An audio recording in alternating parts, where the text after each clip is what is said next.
Hey y'all, how you doing? This is your girl Tashi, and I am back. I'm sorry for the lack of videos. I'm so sorry. I know I haven't been reacting I haven't posted a video, I should say. Oh my god.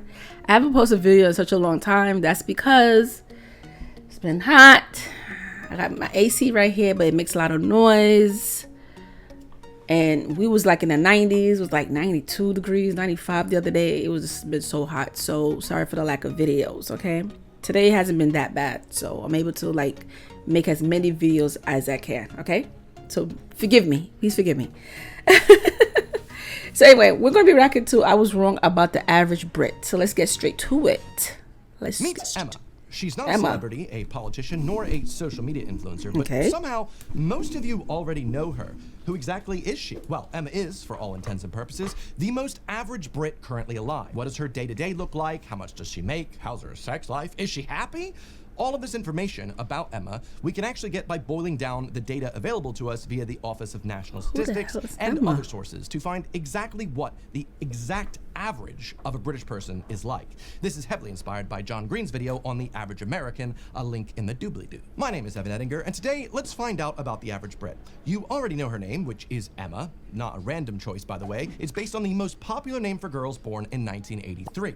Why was she born in that year? Well, the median age in the UK is currently at 40.7 years, meaning our good friend Emma was possibly born October 1983. The gender distribution in the UK is fairly balanced, but there are slightly more women than men, making Emma female. Emma stands at about 162 centimeters tall, or about 5'4", and weighs 70 kilograms, though she likely measures herself in stone. That being 11 stone or 154 pounds. Emma lives in a household with the size of 2 people, because you can't have 0.4 of a person, though she plans on having 1 child by the end of her life, which the end of her life is probably going to be about 42 years from now. Her household is she and her significant other, whom she probably met through mutual friends or through work, and his name is most likely going to be Michael. They are not married because as of this past year, there are more Brits actually living with their partners whom they're not married with than living with their husband or wife. And I know what you're thinking. You're thinking, that's kind of like a lot of countries right now. A lot of people don't care to get married anymore. You know, it's not like it used to be like back in the days or, you know, like when people was serious about being married and having kids, you know, having family, you know, but it's not like it used to. Like, people don't care for that anymore. It's kind of sad, but it is what it is. Emma, how's that sex life? Well, first of all, bit of a personal question there, Terry, but Emma either isn't sexually active or at least she hasn't had sex in the past week. Considering Emma only has had sex with a total of 3 different partners, the jury's still out on whether she and Michael can still make this work. And I wouldn't root for Michael just yet. We're going to learn a bit more about him soon too. But speaking of work, Emma has a job in one of the most common employment sectors, either healthcare or retail, possibly at Boots, so we can tick both of the boxes at the same time. She's quite happy with what she does for a living and would say she either likes or loves her job and considers it pays well for what she does. Emma gets 28 days paid holiday per year, which of course is the statutory holiday entitled to full-time workers in Britain, and she uses it to travel abroad about 1 to 2 times per year, usually to South Spain or to Greece, though to be fair, she does travel most of the time domestically around the UK for financial reasons, usually to London or to Manchester. Now, in terms of education, Emma has completed secondary education and successfully completed her GCSEs, and she has an A-level in math and possibly 2 other STEM subjects, but she doesn't quite have a university degree. Now, when it comes to religion, Emma believes that religion in the UK is, how do I say, in terminal decline. You see, Emma either doesn't believe in God or doesn't really know how she feels, despite... I mean, there's a lot of people like that. You know, they're kind of like stuck in the middle. They're more like in the middle. Like, they always hear that there's God, but there's like some of them's like on both sides. They're kind of like iffy, you know? I mean, there's a lot of people like that, though. This, Emma still celebrates Christmas and Easter, often opting to spend that time with her family. On the whole, Emma believes that religion has a negative impact on the world, and though she may not be Christian herself, they know a lot about Emma, huh? They know a lot about her. She still views Britain as a Christian country. Interesting. In terms of her living situation, well, Emma either owns her home outright or is working to pay off her mortgage at the moment. The cost of her home is currently £306,000. What? Average house price is 12 months. Whoa.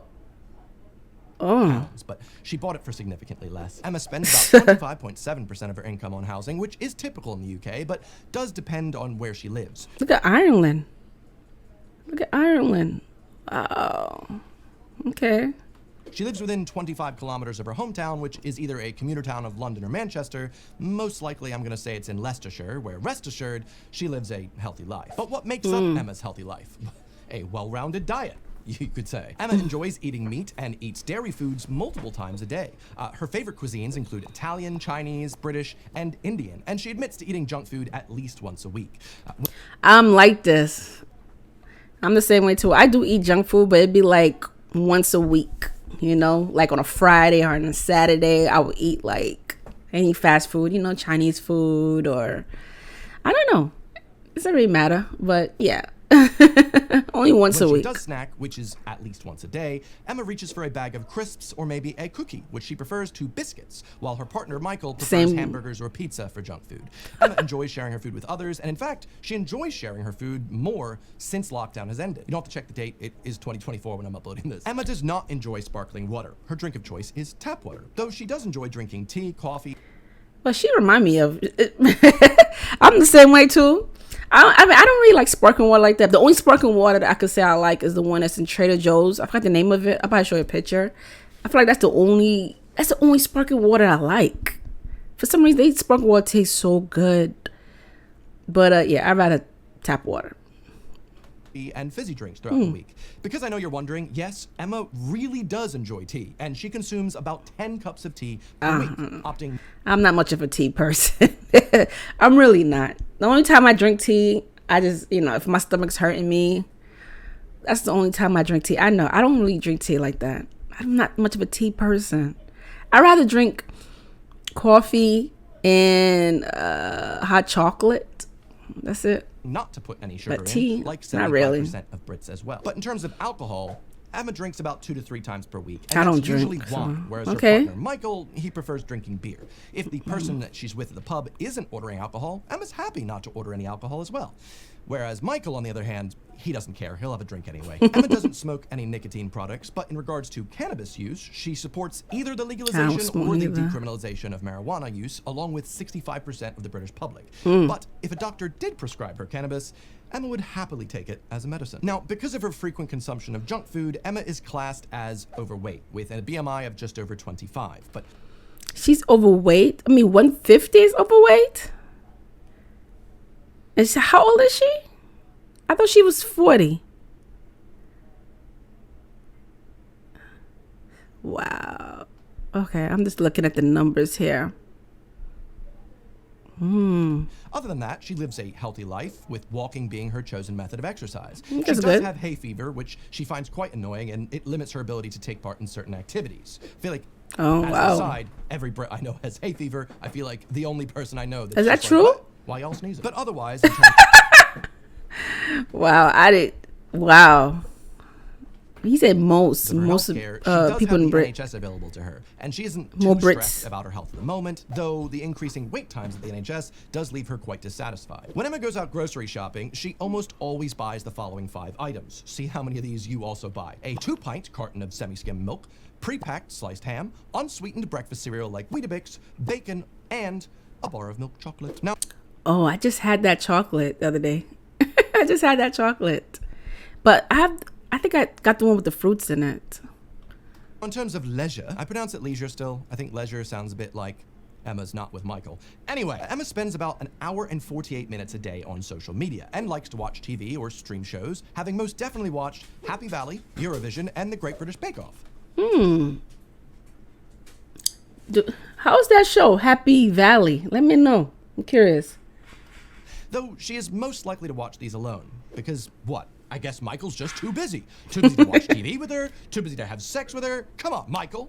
Emma deserves better, quite frankly. She doesn't watch any sport on TV, but if she did, she deserves better. Footy. Emma hasn't ridden a bike in 9 years, and in fact, Emma hates cyclists. Fun fact, Britain is the only country of these 12 that has a majority negative opinion on cyclists. Hey, build better infrastructure in Britain, maybe.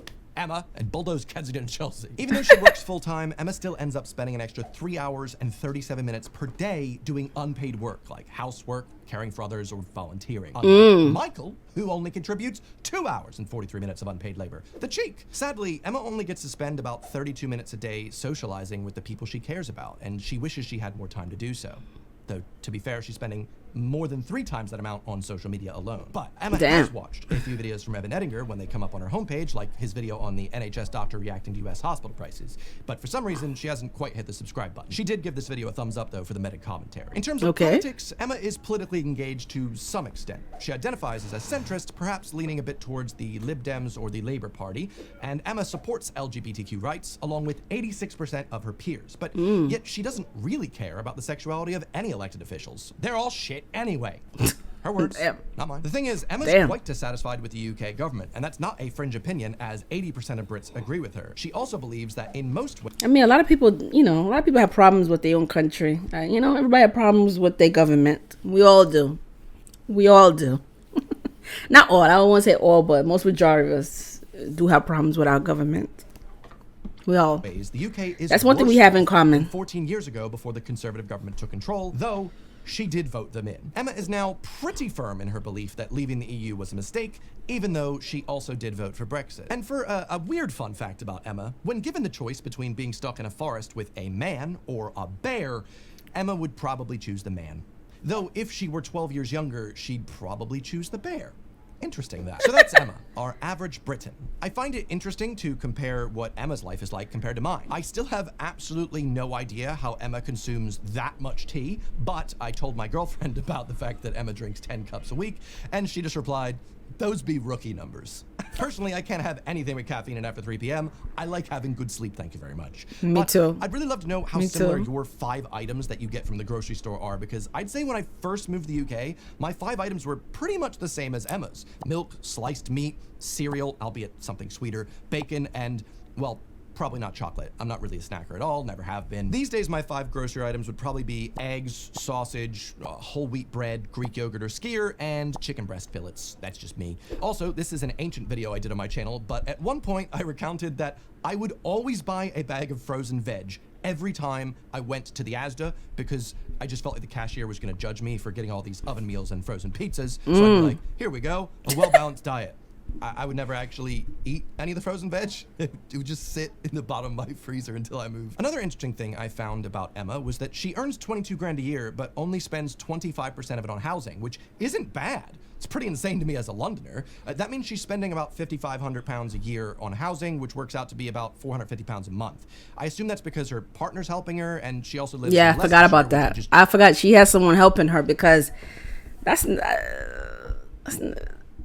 she's barely making. If she was on her own, she'd be barely making it.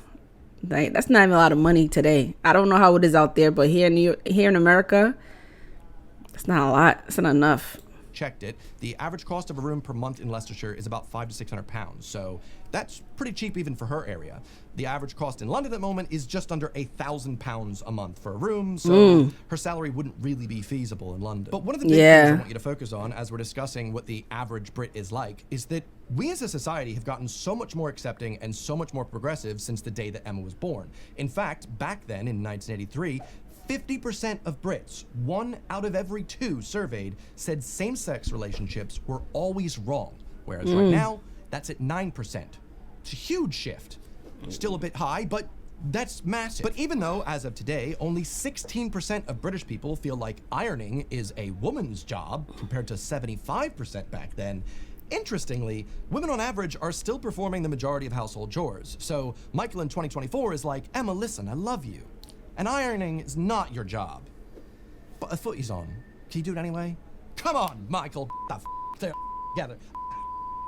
Justice for Emma. And even if you really relate to Emma, and for real, 50% of Brits feel like the country is worse off than it was 14 years ago when the Conservatives took power, in the last 40 years, like if you zoom out just a little bit more, there has actually been a lot of good progression, and hopefully the next 5 years are a step in the right direction, and Emma can finally get the man she deserves. And the same goes for you. Thank you for watching. Poor Emma. This was good. This is good. So comment below. How'd y'all feel about this one? Make sure you comment below. Make sure you subscribe to my channel. And I'll see y'all later. Peace.